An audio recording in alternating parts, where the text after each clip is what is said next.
Ano niya, Mr. Maravillas, yung mga mainit na balita ngayon? O ito po, sabi sa Politico News, kababuyan yan. Rody Duterte tells Filipinos to prevent Marcos term extension or else face miserable future.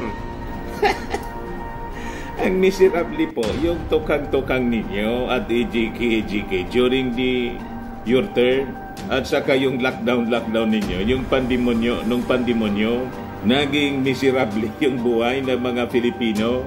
Hindi ngayon pong panahon ng ating Pangulong BBM. Nagbabagang mga balita at pagtalakay sa mga isyu ng lipunan. Bulsa, opinyon, banat at paglalantad sa katotohanan. Bulsa, what you see is what you get. You decide. Ng ating Pangulong BBM.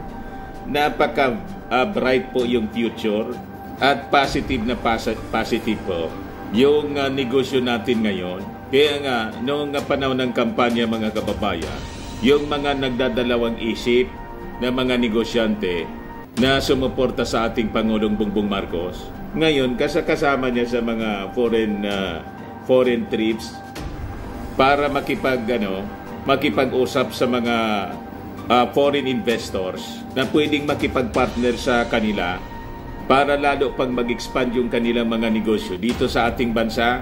Talaga niya, nag-fake news na naman yung dating Pangulo, Mr. Maravillas.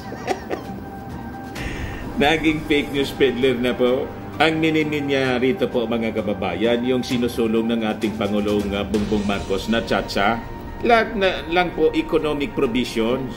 Kaya sabi po ni Congressman Di Maporo, malamang anya, misinformed lang itong si dating Pangulong Digong. And ang sabi dito sa Manila Bulletin, hindi updated, Di Maporo gives simple explanation for Duterte's attacks versus Chatsa.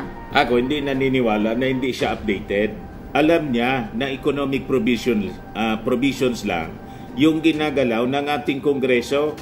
Kaya lang talaga purposely, gusto lang niyang mag-black propaganda. Di ba? Ganun mga kababayan. Sana isa sa black propaganda po. Malinaw po ang mga balita. Solons reiterate no political amendments in economic chatsa. Gawa man lang po nila yung kwento para siraan po yung pinupost ng ating Pangulong Bongbong Marcos na economic chatsa. Kasi ayaw nilang magtagumpay yung ating Pangulong Bongbong Marcos. Pag umunlad yung ating bansa na ang Pangulo ay ang ating Pangulong Bongbong Marcos, wala na silang pag-asa na iboto pa. Di ba? Siyempre kung sino yung i-endorse ng ating Pangulong Bongbong Marcos na successor niya, yun ang susuportahan ng mga Marcos loyalist at ng mga mamamayang Pilipino. So paano pa si Inday? Politika po yung motibo nila. Tapos binabaliktad nila na ang ating Pangulong Bongbong Marcos gusto ng term extension niya. Walang ganon mga kababayan. But before ko mga kababayan ibigay sa inyo yung full story, click subscribe muna dito sa ating YouTube channel and hit the notification bell para lagi kayong updated sa mga kaganapan dito po sa ating bansa. Like and share na rin po ninyo ng ating video at wag na rin po ninyo na skip yung ating mga commercial ads para tuloy-tuloy lang ang pag-unlad ng bagong Pilipinas. Sa mga naghanap ng malinis and spacious fitness gym, pumunta lang po kayo sa aming Colossal Fitness Gym. We also offer Grab Car Rental with our brand new 2023 model ng Toyota Innova. We also accept booking for those who are planning to travel via PAL, Cebu Pacific and other airline companies, local and international, and bills payment for Meralco bills, Aleco bills para dito sa mga Tagalbay, PLDT, etc. Kahit saan po kayong bansa gusto na mag-travel, pwede na kayo na magpa-booking dito online sa amin. Pwede din po kayo magpa-online booking sa mga hotels. May Paymaya kami, may bayad center na rin sa office. Ang Colossal Fitness Gym is located at 3rd floor Security Bank Building, Landco Business Park, Legazpi City, Albay. For inquiries, look for Gilon Maravillas, contact number 0966-802-0949. Yan yung aming Innova. Lagi na pong tao sa amin. Na-set up na rin yung aming mga bagong gym equipment.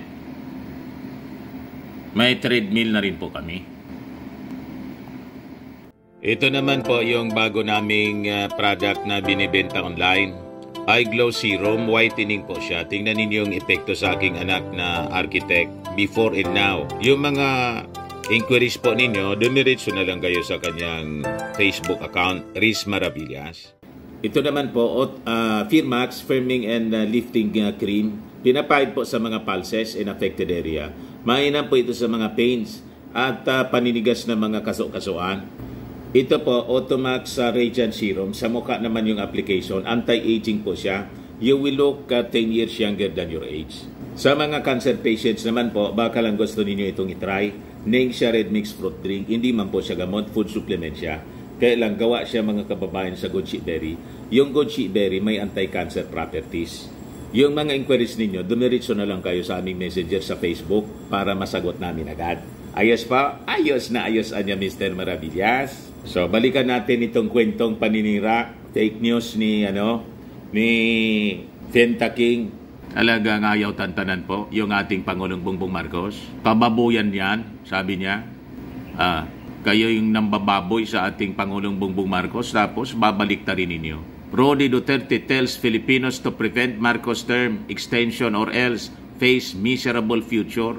Ang gawa-gawa na naman po ng kwento. Saan mo man po nakuha yung ganung idea?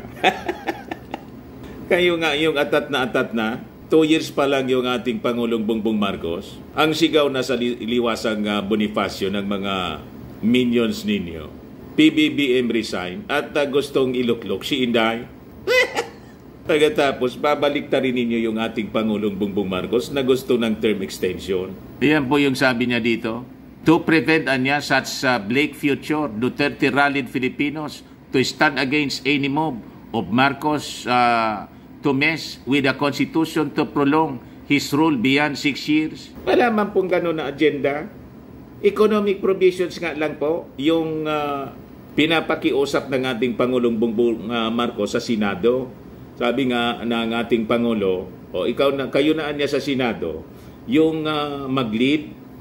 At kung ano yung nabuo ng mga senador, i-adapt lang niya sa Kongreso. Kaya lang po, napakabagal po yung Senado mag-aksyon. Kasi nga, ayaw. Yung Kongreso, napakabilis umaksyon. Approve na nila po sa second reading. House approves economic charter change proposal on second reading, which seeks to amend certain economic provisions of the 1987 Constitution. Magaling lang talaga yung ating mga congressmen sa pamumuno po ni Speaker Martin Romualdez na kahit kasama ng ating Pangulong Bongbong Marcos dun sa Germany at sa Prague, sa Czech Republic, yung mga kasama niyang congressmen ay nagtatrabaho ng todo-todo. Yung mga senador po, busy kay Kibbs. Nandun sa rally ni Kibbs, mga kababayan. Ang pinagkakaabalahan nila, yung depensa sa alleged human trafficker at sexual abuser. Saan kapulutin yung uri ng mga senador natin, mga kababayan? Kaya po yung panawagan ng mga netizens ngayon, i-abolish na lang yung Senado. Sayang pasweldo sa kanila. Ayan po, sabi niya dito, elected ako under this Constitution. It says that I serve 6 years and then after that, I go out. Umalis ako. Pero itong mga tao talaga, Marcos doon noong panahon, Marcos dito. Basta't panahon ng Marcos, nagmura siya. Pinapakialaman ang konstitusyon at pinapahaba ang termino. He said during Apollo Kibuloy rally in Manila on Tuesday, Duterte urged Filipinos not to fall for Marcos ploy to snake in term extension in guise of economic amendments to the Constitution. Ganon mga kababayan, yung kanyang pinapalaganap na kasinungalingan.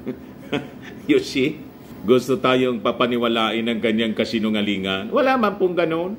Napakalinaw ang sabi rito sa ipinapasa ng Kongreso. All economic provisions po, mga kababayan. Ayan po. Sabi diyan, for the 9th time, lawmakers from the House of Representatives maintain that political amendments are not part of the economic charter change amid claims from former President Rodrigo Duterte that term extension is the true agenda of Congress.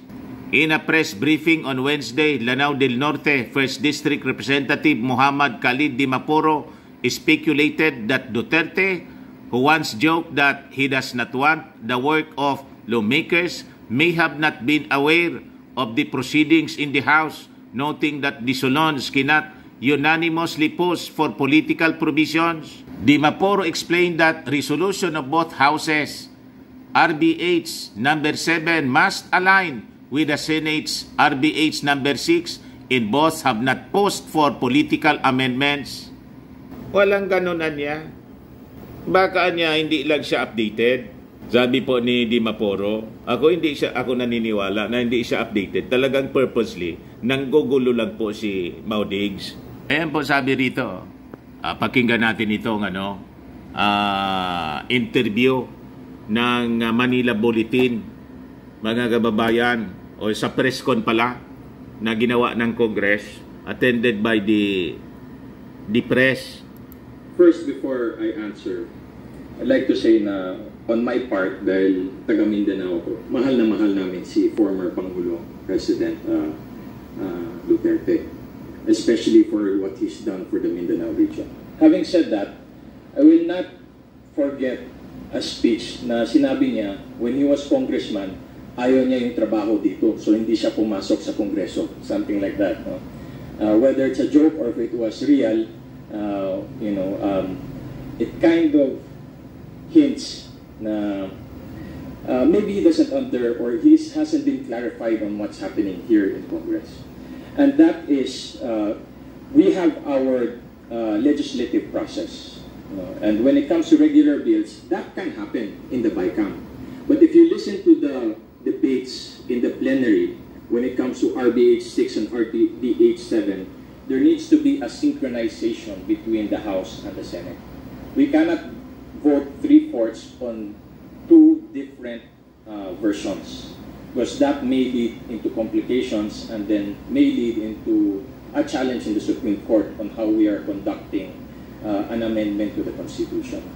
So when he has that claim that this is about term extensions, etc., na biglang mamamagic ito, maybe during the BICAM, I don't see that happening. It's very clear, it's in black and white, that we're only dealing specifically with the economic provisions.